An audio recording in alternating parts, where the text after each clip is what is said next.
ಸ್ನೇಹಿತರೆ ಎಲ್ಲರಿಗೂ ನಮಸ್ಕಾರ. Welcome to our YouTube channel Manassu Mallige ಸಂಚಿಕೆ 1. ರಾಧಮ್ಮನವರನ್ನೇ ದಿಟ್ಟಿಸುತ್ತಾ ಕುಳಿತಿದ್ದಳು ಕುಮುದ. ಅವಳಿಗೆ ಏನು ಮಾತನಾಡಬೇಕೆಂದು ತೋಚದಂತಾಗಿತ್ತು. ಅವರ ನಡೆನುಡಿ ಕಡ್ಡಿ ತುಂಡು ಮಾಡಿದಂತೆ. ತಾನು ಯಾವ ರೀತಿಯೂ ಬದಲಾಗುವುದಿಲ್ಲ ಎಂಬುದು ಅವಳಿಗೆ ಎಂದೋ ತಿಳಿದಿತ್ತು. ಅವರ ಸ್ವಭಾವದ ಪರಿಚಯವಾಗಿ ಆಕೆಗೆ 12 ವರ್ಷಗಳಾಗಿವೆ. ಕುಮು, ನಾನು ಇನ್ನೂ ತಾನೇ ಏನು ಮಾಡಲು ಸಾಧ್ಯ, ನೀನೇ ಹೇಳು. ರೋಹಿಣಿಯ ಮದುವೆ ಆಗುತ್ತಿದ್ದಂತೆಯೇ ನಾನು ಸೋಮುವಿನ ಬಳಿ ಹೊರಟು ಹೋಗಲೇಬೇಕು. ಈ ಮನೆಯಲ್ಲಿ ನಾನು ಇರುವುದಕ್ಕಂತೂ ಸಾಧ್ಯವೇ ಇಲ್ಲ ಎಂದರು. ಅತ್ತೆ, ನೀವು ಇಲ್ಲೇ ಇರ್ತೀರಿ ಅಂತ ನಾನು ಎಣಿಸಿದ್ದೆ. ಆದರೆ ಮಾವ ತೀರಿ ಹೋದ್ರು ಅಂತ ನಿಮಗೆ ಬೇಸರವಾಗಿರಬಹುದು ಅಲ್ವಾ? ಆದ್ದರಿಂದ ಈ ಸ್ಥಳ ನಿಮಗೆ ಬೇಸರ ಆಗಿದೆ ಅಂತ ಕಾಣುತ್ತೆ.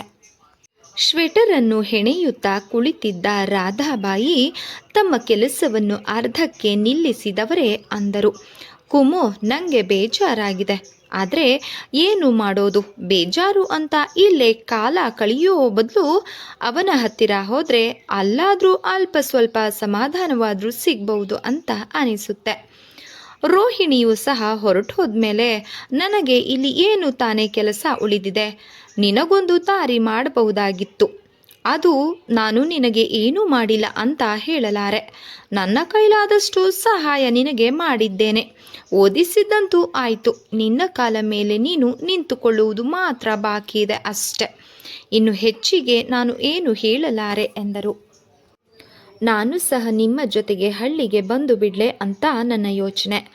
ಆದರೆ ರಾಧಮ್ಮ ತಟ್ಟನೆ ತಲೆ ಎತ್ತಿ ನೋಡಿದರು. ಮುಂದೆ ಅಂದರು, ಆ ವಿಚಾರ ನನ್ನ ತಲೆಯಲ್ಲಿ ಸುಳಿಯಲೇ ಇಲ್ಲ. ಅದು ಸಾಧ್ಯವೂ ಇಲ್ಲ ಬಿಡು. ನಾನು ಹೋಗ್ತಾ ಇರೋದು ಬೇರೆಯವರ ಆಶ್ರಯದಲ್ಲಿ ಇರೋದಕ್ಕೆ. ಇನ್ನು ನನ್ನ ಜೊತೆ ನಿನ್ನ ಭಾರವನ್ನು ಸಹ ಯಾರು ಹೊತ್ಕೋತಾರೆ? ಏನೋ ಕರುಳಿನ ಸಂಬಂಧ ಅಂತ ಅವನೊಬ್ಬ ಇದ್ದಾನೆ ಅಷ್ಟೆ. ಅಕ್ಕ ಬೀದಿ ಭಿಕಾರಿ ಆದರೆ ತನಗೆ ಅವಮಾನ ಅಂತ ಸೋಮು ನನ್ನ ಕರೆಸಿಕೊಳ್ತಾ ಇದ್ದಾನೆ. ಅವನ ಹೆಂಡತಿಗೆ ನಾನು ಹೋಗೋದು ಇಷ್ಟ ಇಲ್ಲ. ಆದರೆ ಏನು ಮಾಡೋದು? ನಾನು ಒಂದು ವೇಳೆ ಇಲ್ಲೇ ಇದ್ದರೆ ನನ್ನ ಅಂತ್ಯ ಸಂಸ್ಕಾರಕ್ಕೆ ಹಣ ಕಳುಹಿಸಬೇಕಾದೀತು ಅಂತ ಹೆದರಿ ಅಲ್ಲಿಗೆ ಕರೆಸ್ಕೊಳ್ತಿದ್ದಾಳೆ. ಮನೆ ಕೆಲಸಕ್ಕಾದರೂ ಪ್ರಯೋಜನವಾಗಲಿ ಅಂತ ನನ್ನ ಅನಿಸಿಕೆ. ಕುಮು ಅವರತ್ರ ನೋಡಿದಳು. ಅವಳ ಮುದ್ದಾದ ಮುಖದಲ್ಲಿ ಗಾಬರಿ ಆತಂಕಗಳಿದ್ದು ಕಾಣುತ್ತಿತ್ತು. ಅತ್ತೆ ಹೊರಟು ಹೋದರೆ ತನ್ನ ಮುಂದಿನ ಭವಿಷ್ಯದ ಗತಿ ಏನು ಎಂದು ಅವಳ ಪುಟ್ಟ ತಲೆಯಲ್ಲಿ ಭಾರೀ ಬಿರುಗಾಳಿ ಎದ್ದಿತು. ಅತ್ತೆಯ ನಿರ್ಧಾರ ಅವಳಿಗೆ ತಿಳಿದಿದ್ದು ಕೇವಲ ಹಿಂದಿನ ರಾತ್ರಿ ಮಾತ್ರ. ಅವಳು ಅವರನ್ನು ಕಂಡರೆ ಹೆದರುತ್ತಿದ್ದಳು ನಿಜ. ಆದರೆ ಆ ಮನೆ ಅವಳಿಗೆ ಸೆರೆಯಂತಿದ್ದರೂ ಒಂದು ರೀತಿಯಲ್ಲಿ ರಕ್ಷಾ ಕವಚದಂತಿತ್ತು. ತಾನು ಸುರಕ್ಷಿತವಾಗಿರಬಲ್ಲೆ ಎಂಬ ಒಂದು ನಂಬಿಕೆ, ಧೈರ್ಯ ಅವಳಿಗಿತ್ತು. ಆದರೆ ಇದೀಗ ರಾಧಾಬಾಯಿಯ ನಿರ್ಧಾರದಿಂದ ಅವಳ ದೇಹದಲ್ಲಿ ನಡುಕ ಉಂಟಾಗಿತ್ತು. ಆ ಮನೆಯಲ್ಲಿ ಅವಳಿಗೆ ಇದ್ದ ಸ್ಥಾನ ಬಹು ಹೀನಾಯ. ಅವಳನ್ನು ಅತ್ತೆ ರಾಧಾಬಾಯಿ ಹಾಗೂ ರೋಹಿಣಿ ಮನೆಯ ಕೆಲಸದವಳಂತೆ ನಡೆಸಿಕೊಳ್ಳುತ್ತಿದ್ದರು. ಆ ಮನೆಯ ವಾತಾವರಣಕ್ಕೆ ಹೊಂದಿಕೊಳ್ಳುವುದೆಂದರೆ ಬಹು ಪ್ರಯಾಸವಾಗಿರುತ್ತಿತ್ತು ಅವಳಿಗೆ. ತಂದೆ ಸತ್ತ ನಂತರ ಅವಳ ಮಾವ ಅವಳನ್ನು ಇಲ್ಲಿಗೆ ಕರೆತಂದು ಇಟ್ಟಿದ್ದರು. ಅದು ಸಹ ತನ್ನ ಹೆಂಡತಿಯ ಇಚ್ಛೆಗೆ ವಿರುದ್ಧವಾಗಿ. ಆದರೆ ಈ ದಿನ ಅತ್ತೆ, ನೀವು ಹೊರಟು ಹೋದರೆ ನಾನು ಎಲ್ಲಿಗೆ ಹೋಗಲಿ? ಅಂದಹಾಗೆ ಹೇಳೋದು ಮರ್ತೆ ಕುಮು. ನೀಲಗಿರಿಯಿಂದ ಶ್ಯಾಮ್ ಸುಂದರ್ ಬಂದರೂ ಬರಬಹುದು. ಅವರಿಗೆ ನಾನು ಕಾಗದ ಬರೆದಿದ್ದೆ.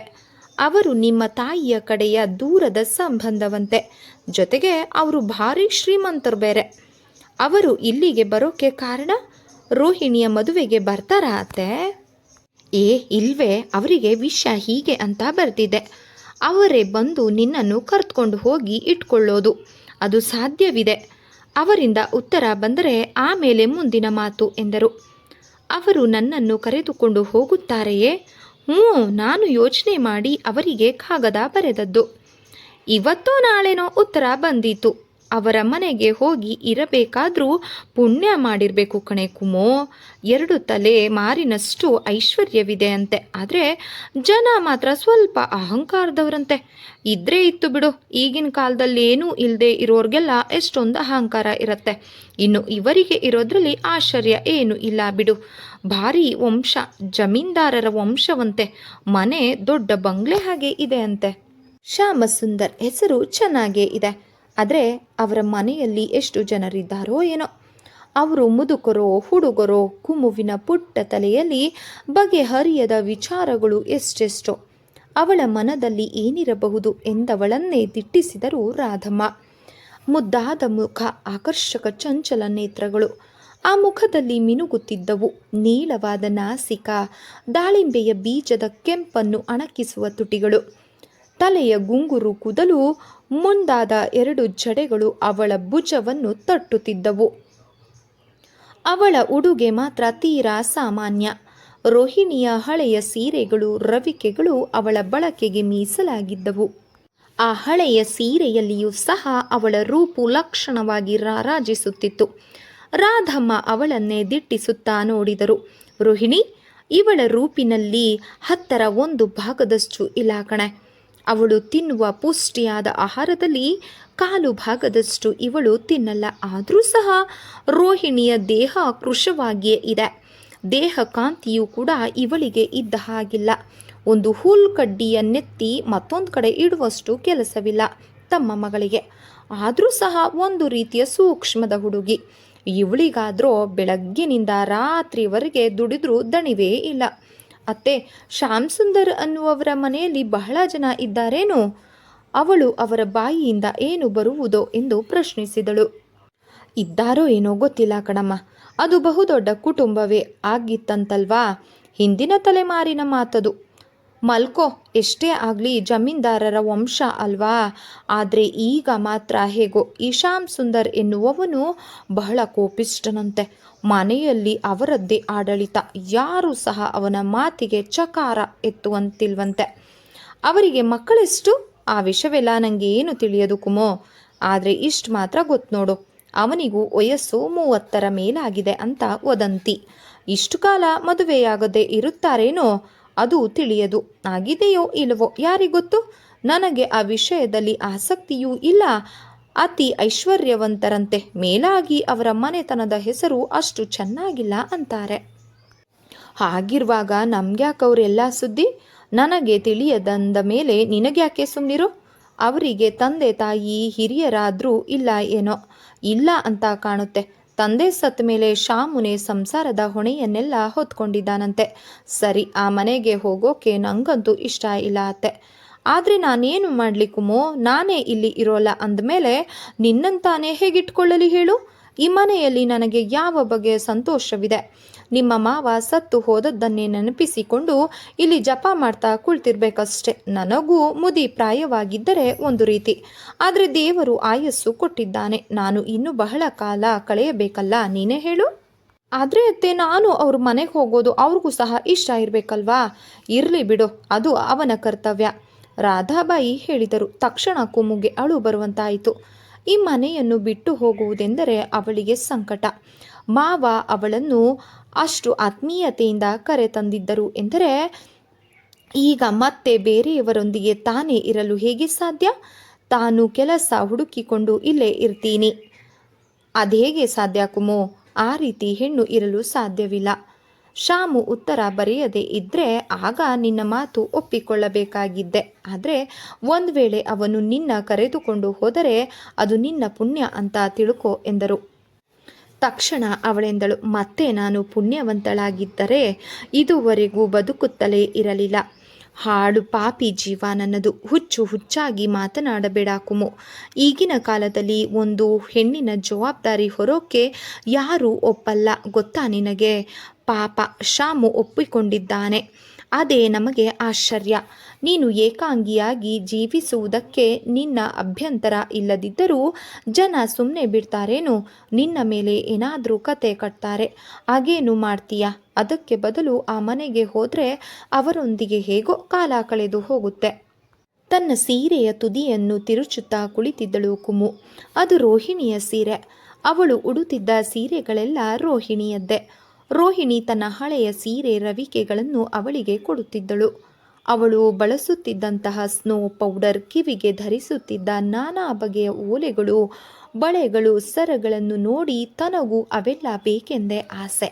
ಹೊಟ್ಟೆಯಲ್ಲಿ ಹುಟ್ಟಿದ ಮಗಳು, ಅದು ಒಬ್ಬಳೆ ಮಗಳಾದರೂ ಹಿರಿಯರ ಆಸೆಗಳನ್ನು ನೆರವೇರಿಸುವುದರಲ್ಲಿ ರಾಧಮ್ಮನಿಗೆ ಆಸಕ್ತಿ.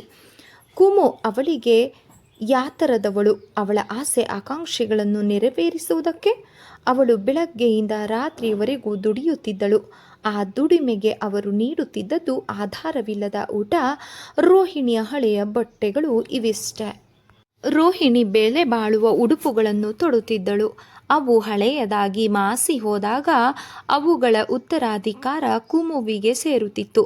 ಆದರೂ ಆ ಮಾಸಿ ಹೋದ ಬಟ್ಟೆಗಳಲ್ಲಿ ಕುಮುವಿನ ರೂಪ ಸುಂದರವಾಗಿರುತ್ತಿದ್ದದ್ದನ್ನು ನೋಡಿ ರೋಹಿಣಿ ಅಸೂಹೆ ಪಡುತ್ತಿದ್ದಳು. ರೋಹಿಣಿಯದು ಎತ್ತರವಾದ ಆಕೃತಿ, ನಸುಗೆಂಪು ಆಕರ್ಷಕವಾದ ಮುಖ. ಆದರೆ ಉಡುಗೆ ವಸ್ತ್ರಗಳಿಂದ ಅವಳು ನೋಡುವವರ ಕಣ್ಣುಗಳಿಗೆ ಭೂಷಣವಾಗಿ ಕಂಡುಬರುತ್ತಿದ್ದಳು. ಆದರೆ ಕುಮು ಮಾತ್ರ ಹಾಗಿರಲಿಲ್ಲ. ಅವಳಿಗಿಂತ ರೂಪವಂತೆ, ಮಾಟದ ಮೈಕಟ್ಟು, ಮುದ್ದಾದ ಆಕೃತಿ, ಪುಟ್ಟ ಮಗುವಿನಂತೆ ಮುಗ್ಧವಾದ ಮುಖ. ರೋಹಿಣಿಯನ್ನು ಕಂಡರೆ ಅವಳಿಗೆ ಏನೋ ಪ್ರೀತಿಯೇ. ಆದರೆ ರೋಹಿಣಿಗೆ ಕುಮುವನ್ನು ಕಂಡರೆ ಯಾವ ಲೆಕ್ಕ? ಬಡ ಹುಡುಗಿ ತಮ್ಮ ಸಂಸಾರದಲ್ಲಿ ಬಂದು ಸೇರಿದ್ದಾಳೆ. ಅವಳನ್ನು ತಾವು ಸಾಕುತ್ತಿದ್ದೇವೆ ಎಂಬುದೇ ಅವಳ ಹೆಮ್ಮೆಯಾಗಿತ್ತು. ಕುಮು ಕೇವಲ SSLC ಮಾತ್ರ ಓದಿದವಳು.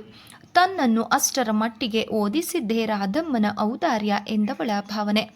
ಕುಮು ನೋಡು, ಗಂಟೆ ಆಗಲೇ 12 ಆಯಿತು, ರೋಹಿಣಿಯನ್ನು ಊಟಕ್ಕೆ ಎಬ್ಬಿಸು ಎಂದರು. ಮೂಕವೇದನೆಯಿಂದ ಕಂಗೆಟ್ಟಿದ್ದ ಕುಮು ನಿಸ್ಸಹಾಯಕಳಾಗಿ ಕುಳಿತೇ ಇದ್ದಳು. ನೋಡು ಕುಮು, ಪ್ರಪಂಚದಲ್ಲಿ ತಾವು ಹುಟ್ಟಿದ್ದಾಯಿತು. ಜೀವನದಲ್ಲಿ ಬಂದದ್ದೆಲ್ಲವನ್ನು ಎದುರಿಸೋದು ನಮ್ಮ ಕರ್ತವ್ಯ. ಅದಕ್ಕೆ ಕೈಕಟ್ಟಿ ನಿಲ್ಲಲೇಬೇಕು. ಇಲ್ಲ ಅಂದರೆ ನಮಗೆ ನಾವೇ ದುಃಖ ತಂದು ಕೊಟ್ಟ ಹಾಗಾಗತ್ತೆ. ಯೋಚನೆ ಮಾಡಿ ಏನು ಪ್ರಯೋಜನ ಇಲ್ಲ ಎಂದರು. ಆದರೆ ಕುಮುವಿನ ಮನಸ್ಸು ಮಾತ್ರ ಹದಗೆಟ್ಟಿ ಹೋಗಿತ್ತು. ಬೆಳಗ್ಗೆ 1 ಲೋಟ ಕಾಫಿ ಕುಡಿದಿದ್ದಳು. ಕೇವಲ 1 ಲೋಟ ಕಾಫಿ ಕುಡಿದಿದ್ದ ಕುಮು ರಾಧಮ್ಮ ಹಾಗೂ ರೋಹಿಣಿಗೆ ಪ್ರತಿದಿನವೂ ಬೆಳಗಿನ ಹೊತ್ತು ತಿಂಡಿ ಆಗಲೇಬೇಕು. ಆದರೆ ಕುಮು ಕಾಫಿಯನ್ನು ಮಾತ್ರ ಕುಡಿಯುತ್ತಿದ್ದಳು. ಅವಳಿಗೆ ತಿಂಡಿಯ ಹವ್ಯಾಸವೇ ಇರಲಿಲ್ಲ. ಪ್ರತಿದಿನ 11 ಗಂಟೆಗೆ ಸರಿಯಾಗಿ ಊಟ ಆದ್ರಾಯಿತು. ಮತ್ತೆ ಸಂಜೆ 4 ಗಂಟೆಗೆ ಕಾಫಿ, ರಾತ್ರಿ ಊಟ ಮಾತ್ರ. ಕುಮು ರೋಹಿಣಿಯನ್ನು ಊಟಕ್ಕೆ ಎಬ್ಬಿಸಲು ಹೊರಟಳು. ರೋಹಿಣಿ ತನ್ನ ರೂಮಿನಲ್ಲಿ ಕೈಯಲ್ಲಿ ಫೆಮಿನ ಹಿಡಿದು ಹಾಸಿಗೆಯ ಮೇಲೆ ಒರಗಿದ್ದಳು. ಪುಣ್ಯವಂತರು ಇದಕ್ಕೂ ಕೇಳಿಕೊಂಡು ಬಂದಿರಬೇಕು. ಈ ರೀತಿಯ ಸುಖ ಎಲ್ಲರಿಗೂ ಸಿಗೋದಿಲ್ಲ ಎಂದುಕೊಂಡಳು ಕುಮು. ಕುಮು ರೂಮಿನ ಬಾಗಿಲಲ್ಲಿ ನಿಂತು ಅವಳನ್ನೇ ನೋಡುತ್ತಾ ರೋಹಿಣಿ ಹಾಸಿಗೆಯ ಮೇಲೆ ಒರಗಿ ಓದುತ್ತಿದ್ದ ಆ ಭಂಗಿ ಅವಳಿಗೆ ಸಾಕಷ್ಟು ಹಿಡಿಸಿತ್ತು. ರೋಹಿಣಿಗೂ ಅವಳಿಗೂ ಯಾವ ಬಗೆಯ ಆತ್ಮೀಯತೆಯೂ ಇಲ್ಲ. ರೋಹಿಣಿ ಅತಿ ದೊಡ್ಡಸ್ತಿಕೆಯವಳು. ತನಗೂ ಕುಮುಗೂ ಸರಿ ಹೊಂದಲಾರದೆಂದು ಅವಳ ಭಾವನೆ. ಆದರೆ ಪ್ರತಿಯೊಂದು ಕಾರ್ಯದಲ್ಲೂ ಅವಳಿಗೆ ಕುಮುವಿನ ಸಹಾಯ ಬೇಕೇ ಬೇಕು. ಕುಮು ಇಲ್ಲದೆ ಅವಳಿಂದ ಯಾವ ಕೆಲಸವೂ ಸಾಗದು. ಕುಮು ಎಂದಳು. ರೋಹಿಣಿ ತಟ್ಟೆ ಹಾಕಲೆ, ಊಟಕ್ಕೆ ಬರ್ತೀಯಾ? ಹಾ ಎಂದು ಹೇಳುತ್ತಲೇ ರೋಹಿಣಿ ಎದ್ದಳು. ಕುಮು ನಕ್ಕು ನುಡಿದಳು. ಊಟಕ್ಕೆ ಬರ್ತೀಯಾ ಅಂದೆ. ಬರ್ತೀನಿ ತಡಿ. ಹಾಳಾದ್ದು, ಈ ದೋಸೆ ತಿಂದು ಸೋಮಾರಿತನ ಆರಂಭವಾಗಿದೆ. ಬರೀ ಬಾಯಾರಿಕೆ ಮಾತ್ರ, ಹಸಿವೇ ಇಲ್ಲ. ಮೊದಲೆಲ್ಲ ಹಾಗೆ ಅನ್ಸೋದಪ್ಪ, ಆದರೆ ಊಟ ಮಾಡಿದರೆ ಅದೇ ಸರಿ ಹೋಗುತ್ತೆ. ಒಳಗೆ ಬಾ, ಮತ್ತೆ ನಿಂಗೆ ಒಂದು ತಮಾಷೆ ತೋರಿಸ್ಬೇಕು. ನಿನ್ನೆಯೇ ತೋರಿಸ್ಬೇಕು ಅಂದ್ಕೊಂಡಿದ್ದೆ, ಆದರೆ ಮರ್ತೆ ಹೋಗಿತ್ತು ನೋಡು. ಯಾವುದಪ್ಪ ಅದು ಅಂತಹ ತಮಾಷೆ? ಪ್ರಾಯಶಃ ಆನಂದನ ಫೋಟೋ ಇರಬೇಕು. ನಿಂಗೆ ಯಾವಾಗಲೂ ಅದೇ ಯೋಚನೆ. ಆ ಯೋಚನೆ ನನಗೇಕೆ ರೋಹಿಣಿ? ನಿನಗಿರಬೇಕಾದ ಯೋಚನೆ ಅದು. ಸರಿ ಅಮ್ಮ, ಸರಿ, ನನಗೇ ಇರಲಿ. ಆದರೆ ಈಗ ನಾನು ಬೇರೆ ವಿಷಯ ಹೇಳ್ತಾ ಇದ್ದೀನಿ. ಆ ವಿಷಯ ಅಲ್ಲ ಎಂದಳು.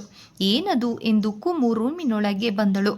ರೋಹಿಣಿ ತನ್ನ ಬೀರುವನ್ನು ತೆರೆದು ಅದರೊಳಗಿನಿಂದ ಒಂದು ರಟ್ಟಿನ ಪೆಟ್ಟಿಗೆ ತೆಗೆದಳು. ಬಾ ಕುಮು, ಕೂತ್ಕೋ. ಇಗೋ, ನನ್ನ ಸ್ನೇಹಿತೆ 2 ಸೀರೆಗಳನ್ನು ಕೊಟ್ಟಿದ್ದಾಳೆ. 2 ಸಹ ಬನಾರಸ್ ಸೀರೆಗಳೇ. ಒಂದನ್ನು ಆರಿಸ್ಕೋ ಅಂದಿದ್ದಾಳೆ. ನನ್ನ ಮದುವೆಗೆ ಪ್ರೆಸೆಂಟ್ ಮಾಡ್ತಾಳಂತೆ. ಕೆಂಪು ಬಣ್ಣದ ಒಂದು ಸೀರೆ, ಅದರ ಮಧ್ಯೆ ಜರತಾರಿಯ ಪುಟ್ಟ ಹೂವು. ಮತ್ತೊಂದು ಆಕಾಶ ಬಣ್ಣದ ಸೀರೆ. 2 ಸೀರೆಗಳು ನೋಡಲು ಅಂದವಾಗಿದ್ದವು. ಅದರ ಜರಿ ಥಳಥಳನೆ ಹೊಳೆದು ಕುಮುವಿನ ಕಣ್ಮನಗಳನ್ನು ಸೆಳೆದವು. ಅವಳೆಂದಳು, ಸೀರೆಯನ್ನೇ ಆಸೆಯ ಕಂಗಳಿಂದ ವೀಕ್ಷಿಸುತ್ತಾ. ಈ ನೀಲಿ ಬಣ್ಣದ ಸೀರೆ ತುಂಬ ಚೆನ್ನಾಗಿದೆ ರೋಹಿಣಿ, ಇದನ್ನೇ ಇಟ್ಕೋ. ನನಗೂ ಹಾಗೆ ಅನ್ನಿಸ್ತಾ ಇದೆ. ಆದರೆ ಈ ಕೆಂಪು ಸೀರೆಯು ಚೆನ್ನಾಗೇ ಇದೆ ಅಲ್ವಾ ಕುಮು? ಆದರೆ ಎರಡು ಇಟ್ಕೋ ಅಂತ ಹೇಳಿಲ್ವಾ ನಿನ್ನ ಸ್ನೇಹಿತೆ? ಅದೇ ನೋಡು ಬಂದಿರೋದು. ಆದರೆ ಈ ರೋಹಿಣಿಗೆ ಅತಿ ಆಸೆ ಎಂದುಕೊಂಡು ಕುಮು ನುಡಿದಳು. ರೋಹಿಣಿ ಒಂದು ಸೀರೆ ಅವಳಾಗಿ ಕೊಡ್ತಾಳೆ, ಮತ್ತೊಂದು ನೀನೇ ಕೊಂಡುಕೊಳ್ಳಬಾರದೆ? ಸರಿ ಹೋಯ್ತು, 4 ಸೀರೆಗಳನ್ನು ಕೊಡಿಸಿದ್ದೇ ಹೆಚ್ಚು ನಮ್ಮಮ್ಮ, ಅದೇ ಜಾಸ್ತಿ ಅಂತ ಗೊಣಗಾಡ್ತಾ ಇದ್ದಾಳೆ. ಅದರಲ್ಲೂ ಇನ್ನೂ ಇದನ್ನು ಕೊಡಿಸು ಅಂದರೆ ಆಯಿತು, ನಿನ್ನ ಯಜಮಾನರ ಹತ್ತಿರ ವಸೂಲಿ ಮಾಡು ಅಂತಾಳೆ. ಇನ್ನು ತಾಳಿನೇ ಕಟ್ಟಿಲ್ಲ, ಈಗಲೇ ಕೇಳಿದ್ರೆ ಆಮೇಲಾಗಿದ್ರೆ ಅದು ಬೇರೆ ಮಾತು. ಒಂದಲ್ಲ 10 ಸೀರೆ ವಸೂಲಿ ಮಾಡ್ತಾ ಇದ್ದೆ. ಆಗ್ಲಿ ತಾಯಿ, ಹಾಗೆ ಮಾಡುವೆಯಂತೆ. ಅದಕ್ಕೋಸ್ಕರವೇ ಅಲ್ವೇನು ನಿಮ್ಮ ತಾಯಿ ನಿನ್ನನ್ನು ಒಳ್ಳೆಯ ಕುಬೇರನಿಗೆ ಕೊಡಬೇಕು ಅಂತಲೇ ತಮ್ಮ ಮನೆ ಜಮೀನು ಎಲ್ಲ ಮಾರಿ ವಿದ್ಯಾವಂತ, ರೂಪವಂತ, ಗುಣವಂತ ವರನಿಗೆ ಕೊಡ್ತಾ ಇರೋದು. ಇನ್ನೇನು ಬಾಕಿ ಇಲ್ಲ ತಾನೆ? ವರನ ಗುಣಗಾನ ಮಾಡಿದ್ದಾಯ್ತಲ್ವಾ? ಎಲ್ಲ ಮುಗೀತು ತಾಯಿ. ರೋಹಿಣಿ ತನ್ನ ಕೊರಳಲ್ಲಿದ್ದ ಚಿನ್ನದ ಸರವನ್ನೇ ಬೆರಳಿಗೆ ಸುತ್ತಿಕೊಳ್ಳುತ್ತಾ ಸಂಭ್ರಮದಿಂದ ಅವಳಿಗೆ ಅಂದಳು. ಮದುವೆ ಅನ್ನೋದು ಒಂದು ಅದೃಷ್ಟವೇ ಸರಿ ಕುಮು. ಯಾರ್ಯಾರ ಹಣೆಯಲ್ಲಿ ಏನೇನು ಬರೆದಿದೆಯೋ ನೀನು ಇವತ್ತು ಹೀಗಿರಬಹುದು, ನಾಳೆ ಹೇಗಿರುತ್ತೀಯೋ ಯಾರಿಗೆ ಗೊತ್ತು. ಲಕ್ಷಾಧಿಕಾರಿ ಕೈ ಹಿಡಿಯಬಹುದು, ಬದುಕು ನಾವೆಂದುಕೊಂಡಂತೆ ಯಾವತ್ತೂ ನಡೆಯುವುದಿಲ್ಲ. ವಿಧಿ ಆಟಕ್ಕೆ ಮಾನವರಾಗಿ ನಾವೆಲ್ಲರೂ ತಲೆ ದೂಗಲೇಬೇಕು. ಐಶ್ವರ್ಯ ಕಂಡವನು ಏನೂ ಇಲ್ಲದ ಹಾಗೆ ಬದುಕಬಹುದು, ಏನು ಕಾಣದವನು ಐಶ್ವರ್ಯದ ಸುಳಿಯಲ್ಲಿ ಜೀವನವನ್ನು ನಡೆಸಬಹುದು. ಎಲ್ಲವೂ ವಿಧಿಯಾಟ ಅಲ್ವಾ ಸ್ನೇಹಿತರೆ? ಈ ಒಂದು ಕಥೆ ಇಷ್ಟ ಆದರೆ ದಯವಿಟ್ಟು ಲೈಕ್ ಮಾಡಿ, ಸಬ್ಸ್ಕ್ರೈಬ್ ಮಾಡಿ, ಸಪೋರ್ಟ್ ಮಾಡಿ. ಧನ್ಯವಾದಗಳು. ನಮಸ್ಕಾರ.